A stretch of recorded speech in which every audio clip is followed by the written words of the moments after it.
Ce jour dédié pour l'élévation de l'âme de Azizi Boukobza Ben Bachla, Zechron Levracha de mémoire bénie. La question de Chai. Qu'est-ce que le Yetzirah il peut faire dans ce monde? Quelle puissance il a, quelle force il a? Qu'est-ce qu'il peut faire, qu'est-ce qu'il ne peut pas faire? Quelle est la puissance du Yetzirah dans ce monde? Le mauvais penchant, quelles sont ses limites, quoi? Est-ce qu'il peut faire peu, beaucoup, énormément? La Gemara dans Souka, pas 52, dit si ce n'est Hachem qui nous sauvait, alors le Yetzirah nous tuerait. Tous les jours, le Yetzirah veut tuer le tzaddik. Tuer. On ne se rend pas compte, on croit que ce n'est pas si grave, on va lui donner un peu, on donne un peu, il prend beaucoup. On donne encore un peu, il prend beaucoup. C'est écrit, celui qui se purifie en bas, on le purifie d'en haut. On lui donne des parties d'âme supplémentaires. Celui qui s'impurifie en bas, on la purifie d'en haut. On lui donne des parties d'âme de Toum'a, Shem Ishmor. Et il devient habité et habillé par la Touma. Il y a la Touma qui rentre dedans, et la Touma qui est à l'extérieur, c'est terrible. Jusqu'à la mort, c'est quoi la mort? Tu vois, les gens ils sont très heureux au début avec le Serara. Il vient éclater avec moi, puis après il y a les factures, et c'est la déprime, c'est la... Ça c'est Olamazé, Olamaba. Il y en a, je ne sais pas s'il y en a encore des gens qui sont les Rechaim qui sont heureux toute leur vie ici, puis après à Olamaba, l'enfer il est terrible. Je ne connais pas des gens heureux, Rechaim heureux. Je ne connais pas. Très rapidement, il y a les factures qui viennent. La santé, la déprime, voilà, ça ne paye pas. Hein, ça paye pas. Alors, à quel point? Il faut comprendre que le Yetzirah, c'est le roi du monde. Le roi du monde. Le vrai roi, c'est Hachem. Mais Hachem, il a voulu, pour un certain temps, pas beaucoup encore, Bézat Hachem, c'est bientôt fini, que le Yetzirah, le mal, soit le maître du monde. Et très difficilement, de façon extrêmement bizarre et anormale, le peuple d'Israël arrive à survivre et à passer comme ça rentre les gouttes depuis 3300 ans. Avant, il n'y avait que le mal. La Torah nous raconte. La Torah, ce n'est pas un bouquin d'histoire. Pourquoi elle nous raconte depuis la création tout ce qui s'est passé? Parce qu'en fait, elle nous raconte comment le monde est arrivé à un niveau de déchéance terrible. Ce n'est pas un bouquin d'histoire, c'est un bouquin de l'histoire de la sainteté. Le premier homme, il fait le péché. Après, l'assassinat de Caïn. Après, il y a le Maboul, le déluge. Après, Sodome et Gomorre, la tour de Babel. Tour de Babel d'abord, Sodome et Gomorre. Et pour finir après, Am Israël va réparer tout ça. Pourquoi? Parce que profondément, ce sont les âmes qui ont pécheresse, c'est nous, Am Israël. Donc on doit réparer Égypte, esclavage et réparation totale, dont la Torah au Mont Sinaï. Et 40 jours plus tard, boum, badaboum, on retombe. Et dès lors, jusqu'à ce que Mashiach vienne, le roi du monde, c'est le mal. Et Am Israël, vu qu'après tout, il est branché avec Hachem, et Hachem est éternel, donc le peuple d'Israël va rester éternel, mais dans un monde qui n'est pas le sien. On n'a rien à faire ici. Presque tous les États dans lesquels le peuple d'Israël a été en exil, on dit, vous mangez le pain des Français. On a vu, je me souviens, j'avais vu en allemand, c'était, comment il s'appelait, Goebbels, d'accord, c'est la propagande allemande. On veut que les Juifs mangent le pain des Allemands, les Romains, le pain des Romains, des Espagnols, le pain des Espagnols, les Marocains, partout on a été. Pourquoi? Parce qu'ils n'ont pas tort, quelque part. Alors, je ne sais pas comment mange leur pain, c'est Hachem qui nous envoie, mais il n'y a pas de place pour nous. Dieu a créé un monde, d'accord, matériel, dans lequel Israël n'a pas de place. Israël, c'est ce qui est écrit que En Mazal Israël. Il n'y a pas de Mazal au peuple d'Israël. C'est pas qu'il n'y a pas de chance. Mazal en hébreu moderne, c'est une chance. C'est pas ça. Il n'y a pas de destinée. On a toute la destinée. Nous, on est branché avec Hachem. Le Mazal, ça vient du mot nozel. Nozel signifie couler. Ça veut dire qu'Hachem amène un flux sur terre, et ce flux est géré par le Mazal. C'est les As, etc. Il gère qu'il y a 70 nations, et chacun reçoit, d'après l'agencement que Dieu a voulu, reçoit ce qui lui revient. Israël n'est pas dans les 70 nations. Il est hors jeu. S'il se branche avec Hachem, il est au-dessus du Mazal. Il reçoit directement d'Hachem. S'il veut être comme les Goïm, Alors il va se mettre chez le goy, il va dire, mais qu'est-ce que tu fais ici? Il n'y a pas de place pour toi. Et regarde, c'est phénoménal. Le peuple d'Israël est né dans le désert. Alors, il a reçu un pays, ma condition, c'est ce qu'on dit tous les jours dans le chemin Israël. Tu feras ma Torah, tu auras la terre d'Israël. Tu n'auras pas, on te mettra dehors.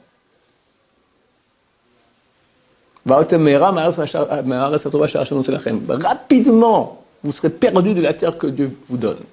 C'est parce que c'est une terre qui est spéciale, c'est une terre sainte.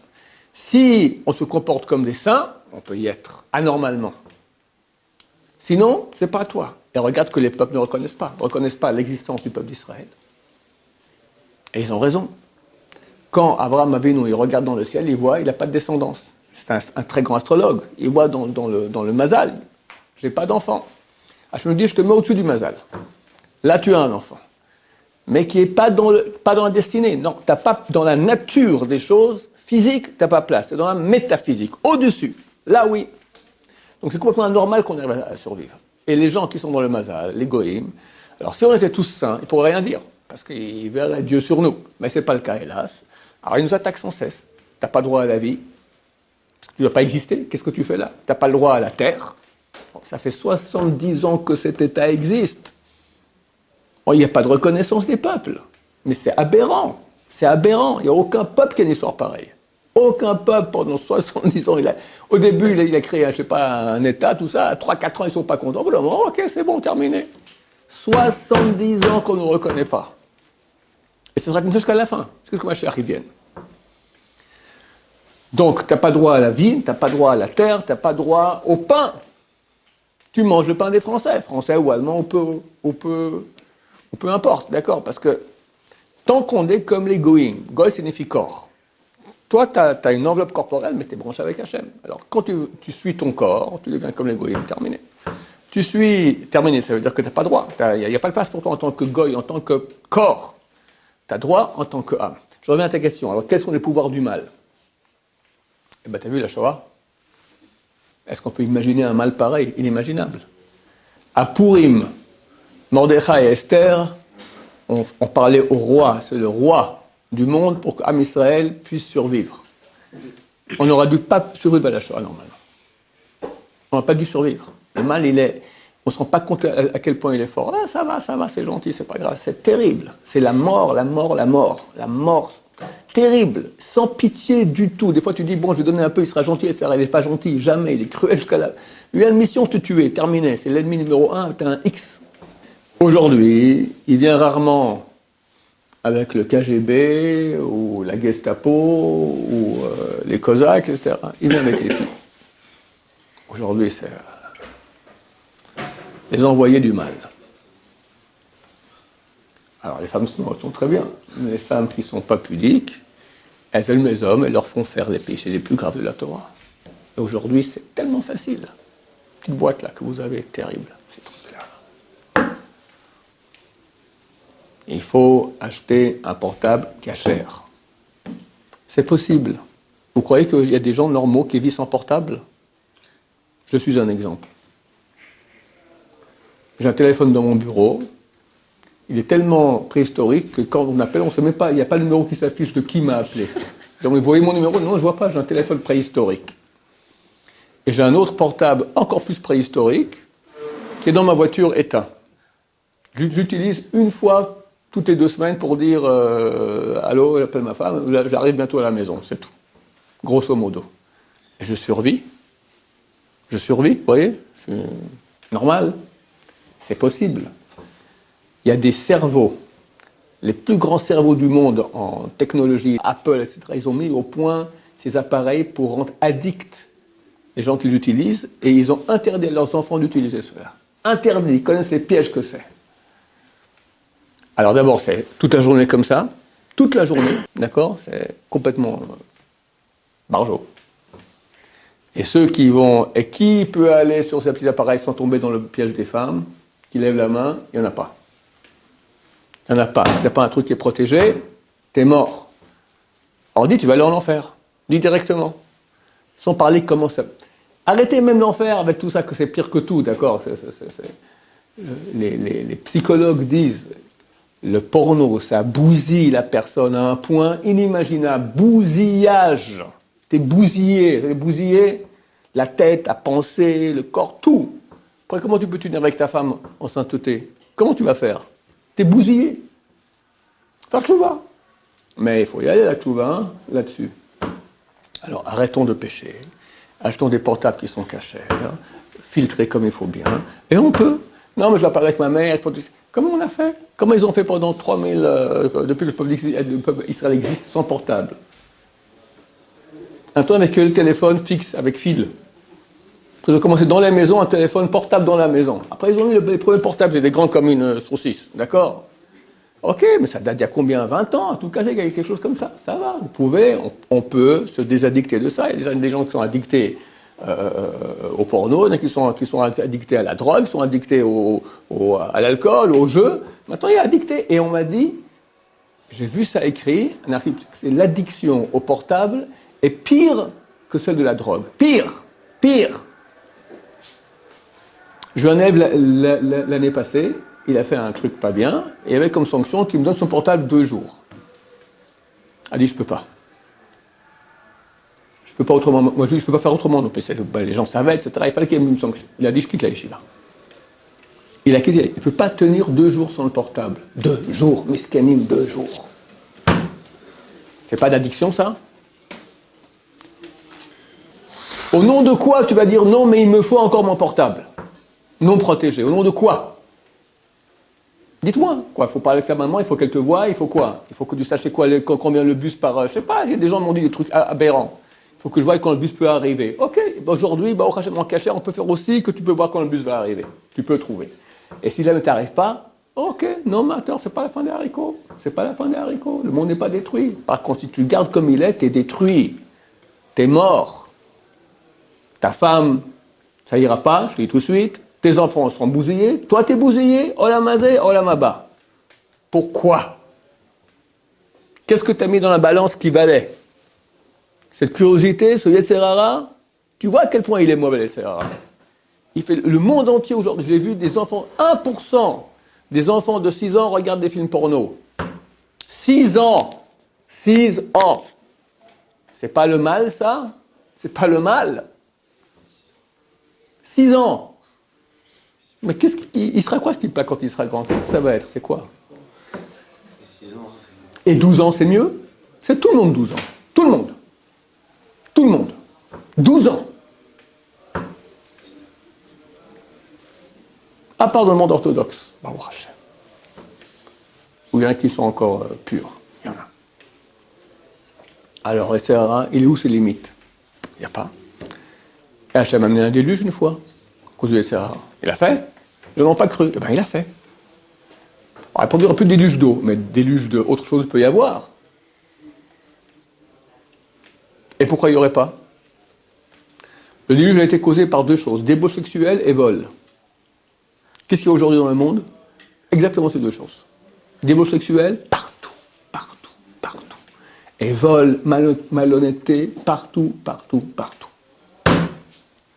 Il y a une petite poignée de fous, le peuple juif, les orthodoxes, qui essayent d'être droits, de ne pas être débauchés, de ne pas voler, d'être droits, et grâce à eux, le monde tient. Mais bientôt, ça va péter, c'est évident. Et ça, il est dangereux, il est dur, il ne faut pas croire, il ne faut pas se laisser, il faut se battre. Et Baruch Hashem, on a Dieu avec nous. Et l'étude de Torah, vous en tant qu'étudiant de Torah, sachez que c'est inimaginable ce que ça amène comme sainteté. Mais il faut, évidemment, tu prends tu dis un quart d'heure, après tu vas faire un petit tour avec ton portable, tu reviens un quart d'heure avec ton portable. Alors tu as un pied là. Un pied en enfer, un pied au paradis. Qu'est-ce qui se passe dans la tête? Je ne sais pas. C'est mieux que rien, mais c'est super dommage. Une étude de Torah qui est faite consciencieusement comme il faut bien, ça sanctifie, c'est mieux que tout. Rabbeinu Hari a donné des réparations aux péchés graves. Quelqu'un a fait le Batala, il doit jeûner, seulement 120, il doit jeûner 84 jours de suite. Relation avec une femme Nida, 82. Une Goya, 216. Une femme mariée, 325. Qui s'est énervée, 151. Etc. D'accord? Et il a dit, l'étude de Torah, consciencieuse comme il faut, bien, des bonnes heures difficiles, c'est au-dessus de tout. Pas besoin. Celui qui fait ça, pas besoin de tikkunim, pas besoin de réparation de jeûne. Torah, Torah, Torah. Agmara dit ici, ce Yetzer Hara, des femmes, Souka pas 52, t'as attrapé et traîne au Beth Midrash. Traîne-le. Il veut pas, t'as pas envie. Tu viens devant l'Agmara, t'es comme ça. T'as même pas ouvrir la page. Tu ouvres la page, tu te mets à rigoler avec les copains. Rentre dedans, tu es 2 secondes, hop, tu sors la tête. Traîne-le, tire-le, mets-toi dedans. S'il est fait de fer, qu'est-ce qui lui arrive? Il éclate. Et s'il est fait de pierre, il fond. Anormal. S'il est fait de fer, il a dû fondre. Et de pierre éclater. Tellement c'est chaud. On m'a dit que les météorites, quand elles arrivent sur Terre, il y a des particules minérales et métalliques. Les métalliques, elles éclatent. Et les minérales, elles fondent de la chaleur. Ça, c'est que une idée physique de ce qui se passe au niveau métaphysique quand tu étudies la Torah. Ton Yetzer Hara, il est capoute, il est terminé. Tentez le coup. Quelqu'un, maintenant, voilà, il a des images de bonnes femmes dans la tête, non-stop, d'accord? Il est fou. Rentre, pas seul, avec un chavruta, qui t'oblige à rentrer dedans. 3 heures dedans, bien comprendre qui, quoi, comment, sans s'arrêter. Tu t'arrêtes juste 5 minutes, aller aux toilettes, un café, mais pas de discussion. Dedans. Je garantis moi je garantis, la Torah garantit, après 3 heures, c'est fini, t'as plus rien.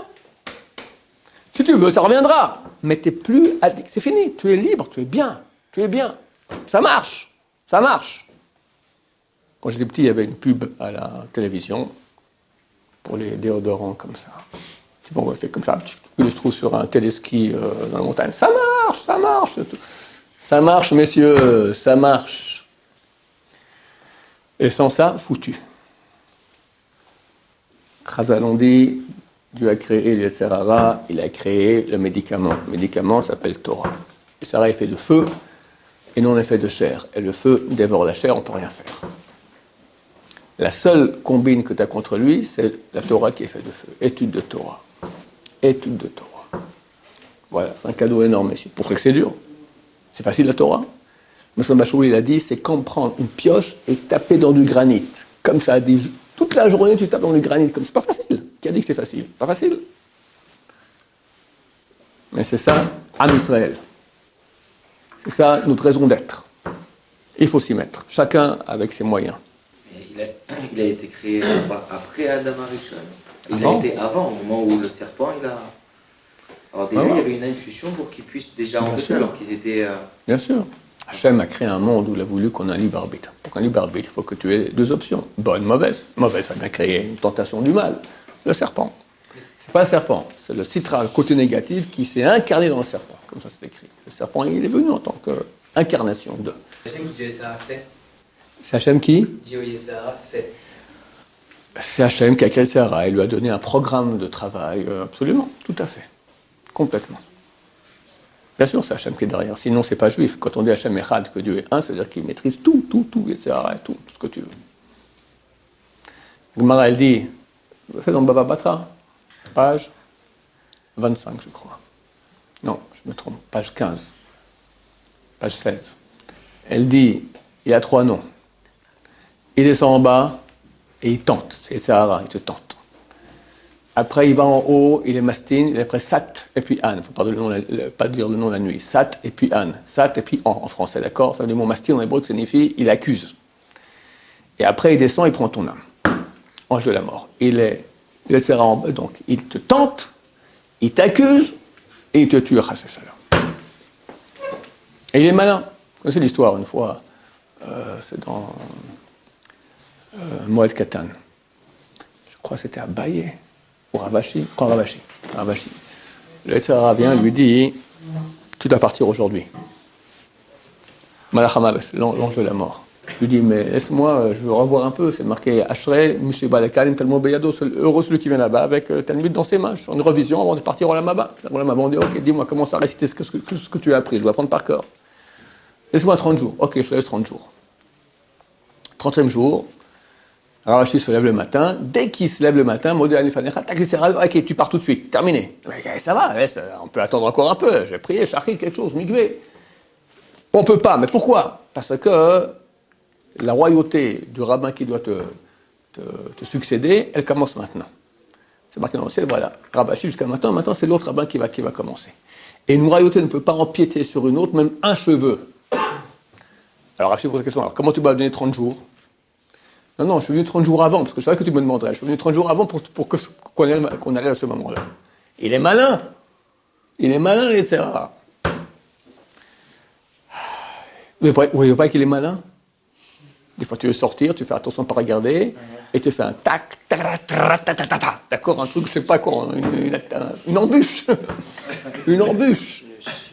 Tu regardes par là, tac, tic, tac, une vraie embûche, des vraies embûches, sans cesse. Vous tournez la tête tout à coup, il n'y a rien à voir. Tu tournes la tête, c'est exactement ce qu'il ne fallait pas voir, alors que tu n'as même pas envie de voir. Vous connaissez ça, ceux qui ne travaillent pas, ils ne connaissent pas. Ceux qui travaillent, ils le voient tout de suite. C'est quoi? Il y a des démons, il vient, il fait tourner la tête, malgré toi. Il faut une super tension. Ken? On sait qu'on dit qu'on a un libre arbitre, mais en fait, le SRA, il est beaucoup plus fort que le SRA. Il n'est pas plus fort parce qu'on a Dieu avec nous. Il n'est pas plus fort. On le voit, tout le monde le voit. Alors, Hazal, on dit... À peine on est tenté, il y a le SRA, il n'y a pas le SRA. Regarde. Il y a énormément de mal pour très très peu de bien. Donc, c'est pas une guerre Je suis en train d'expliquer. J'ai dit que le roi du monde, c'est le mal. Tu vois, alors on est fichus, on n'a aucune chance. Alors, Hassal ont dit une parole qui est tellement vraie. Ils ont dit, peu de lumière repousse beaucoup d'obscurité. C'est physique, c'est métaphysique. Physique. Prends le Beth Midrash ici. Tu éteins toutes les lumières. Une nuit de Rosh Chodesh où il n'y a pas de lune, rien du tout. Panne de courant dans toute la ville. D'accord? Tu mets des bougies par terre. Comment tu peux mettre des bougies dans le Beth Midrash? Sur 1 mètre, on peut mettre 100 sur 100, 10 000. Attends, on a combien de mètres carrés ici? On a bien 30 mètres sur 20. Tu as 6 millions de bougies qui sont là, dans le Beth Midrash. 6 millions de bougies. Tout noir. Combien il faut allumer de bougies pour qu'on puisse voir un peu? 10, tu vois déjà pas mal. 100, aucun problème. 100 sur 6 millions. Peu de lumière repousse beaucoup d'obscurité. Ok, mais le feu, il vient d'où? Hein? Si on n'a pas de... La Torah. Oui, mais si une personne qui n'a pas la Torah, il n'y a pas... Ah, quelqu'un qui n'a pas la Torah, il est mort. Il est mort. Il ne sait même pas qu'il est malade. Il ne sait même pas qu'il a un problème. Prends le monde entier aujourd'hui. Quelqu'un dit j'ai un problème, à quoi tu penses? Je pense à plus d'argent, plus d'honneur, plus de filles, plus me reposer, plus kiffer. Et après tu crèves. Et tu es au courant que tu crèves? Ouais, ne me saoule pas. Ah, pourquoi tu dis? Oh, avec tes questions, t'es super embêtant, toi, laisse-moi vivre. Un animal. Que veut un animal? Que veut un animal? Bien manger, bien dormir, bien reproduire, bien se battre avec celui qui le dérange. C'est ça. Quand quelqu'un commence à étudier, il se met en situation de guerre. Ah, il y a autre chose. Il y a les tentations animales et il y a autre chose. Bon, t'es en guerre. Alors c'est dur, mais t'as Hachem avec toi. Maintenant, être parfait, jamais tomber, c'est donné à personne, presque personne. 4 durant toute l'histoire. Mais il y a la tchouva, quelqu'un est tombé, il peut réparer. Donc quelque part, on peut gagner quand je vais facilement. La guerre, elle est dure, mais en fin de compte, on gagne. De plus que quand on fait des mitzvot, même si on fait des péchés, quand on fait des mitzvot, on gagne l'infini. Les péchés, il y aura des factures, mais elles sont toutes dans le monde du fini. Donc on gagne énormément. Baruch Adonai, l'olam, amen, va amen.